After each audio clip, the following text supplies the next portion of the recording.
say, well, such and such a candidate came from this region and he didn't win it. Well, Al Gore lost Tennessee. Big deal. It's very easy for people to lose the area that they come from if the opponent is popular. So the vote fraud scenario suffers from the fact that they don't have a poll, and the polls that they do have show Ahmadinejad shows the regime candidate winning by about 2-1, so about 2/3 of the votes for Ahmadinejad, and that's about what you have. So I think on the whole, this is not going to be very, very successful, and I think the really sinister thing again is if Musavi got in, what would he do? Let's look at Musavi for a minute. This is the butcher of Beirut. This is one of the most hard-line Islamic fascists, to use the neocon terms. If anybody's an Islamic fascist, it's him. But always you see the globalists, the CIA, MI6, cozying up to these butchers. Right, he represents the old line. He represents the old line, wealthy, corrupt that Ahmadinejad is fighting. I'm not saying Ahmadinejad's any angel, but this guy, actually you can tell by his actions, he really believes he's doing the right thing. You're right, he's popular with the people,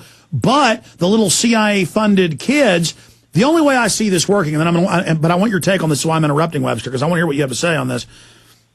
And this is what Paul Craig Robertson and others are saying, and I agree with them. The only real reason they went with this is maybe it's going to work to overthrow them. It destabilizes them, period, and discredits them in the world's eyes if Israel goes ahead and blows their nuke reactors to kingdom come, that, the regime deserved it. This is some type of, demonization campaign. Now, do you agree with that, or am I wrong? Well, I think their maximum option was to try to overthrow the regime and put in a puppet state. The other thing, let me talk in a minute about the idea of busting up Iran, because that's their real strategy. Musavi, as you say, is this prime minister from the 1980s. And for me, the thing that sums it all up is during the Iran-Iraq war, started by the U.S., of course, in 1980, 1981, you had the mullahs, who are not good people, to say the least, going around and getting children. They would take children, fairly young children, away from their parents and get them to go to the front, and they would give them a stick or some little weapon that was really no weapon at all, maybe a knife or some silly little thing, and then send them up against the machine guns of the Iraqi army. So it was like a children's crusade.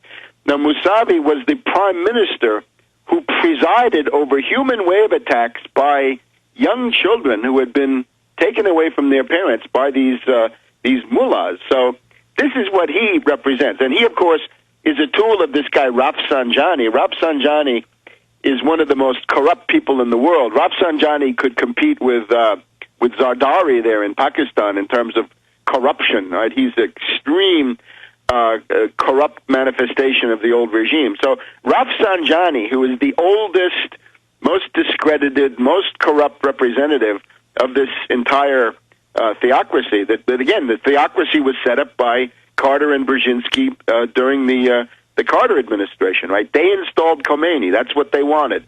They wanted Islamic fundamentalism as a bulwark against Soviet communism, and by God, they got it.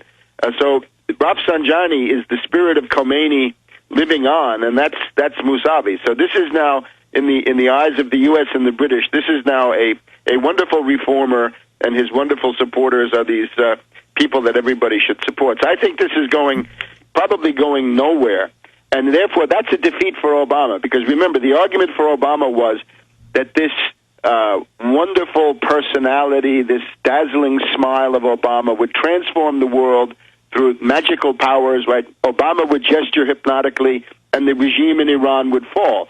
And again, the soft power people wanted the argument of saying, don't attack Iran, we can deal with Iran using these methods. Now, they have shaken the regime, but I don't know what's going to come out of it. I mean, it's Tiananmen was certainly it was more extreme than what we've seen here, and that did not work in China. So it looks like the color revolution people power coup model is getting to be so well known that you can take measures against it, right? The Iranians have cut off Twitter and cut off parts of the internet and so forth.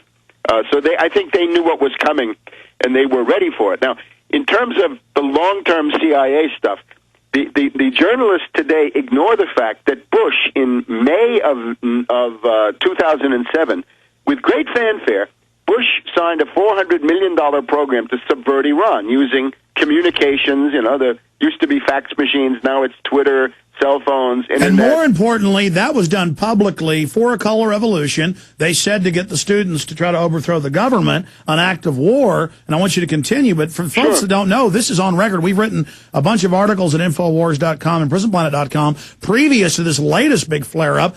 They tried this actually back in 2004, the year after they'd taken over Iraq.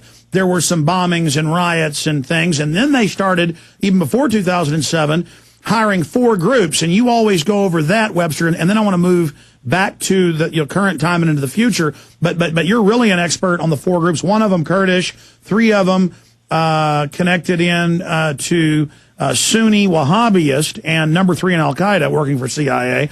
But then also one of the groups that work for Saddam. They've got, so that's 5 groups bombing mosques, blowing up school buses, shooting police, and Iran has sued the United States.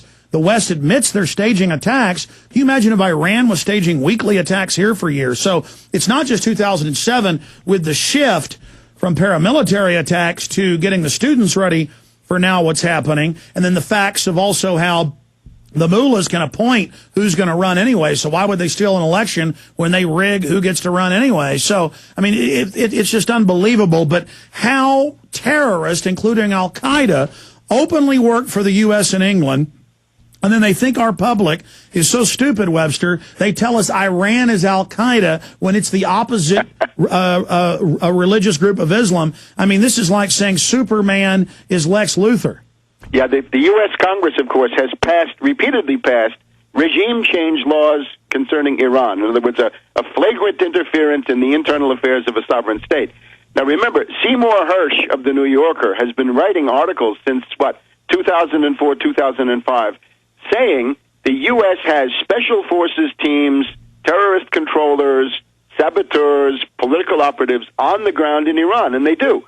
We have Brent Scowcroft, a gray eminence of the ruling elite, has given an interview quite recently where he says, of course, we have all kinds of CIA personnel on the ground. And that gets us into then I think that the reasonable scenario for Iran is if you had Mousavi take over, that would leave Mousavi as the prime minister of what they call Iranistan. Iranistan would be sort of the central part of Iran, Tehran and Qom and some other large cities. But then, as you mentioned now, the CIA and the British, MI6 especially, they have these other groups, right? You have the Jundullah terrorists operating in Baluchistan. That would be southeast Iran, coming in sometimes from Pakistan.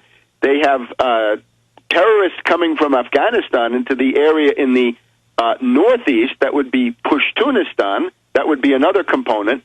Then they have, in the north, they have Azeris, they have Kurds, and then they have this Arabistan. This is where the British have invested a lot.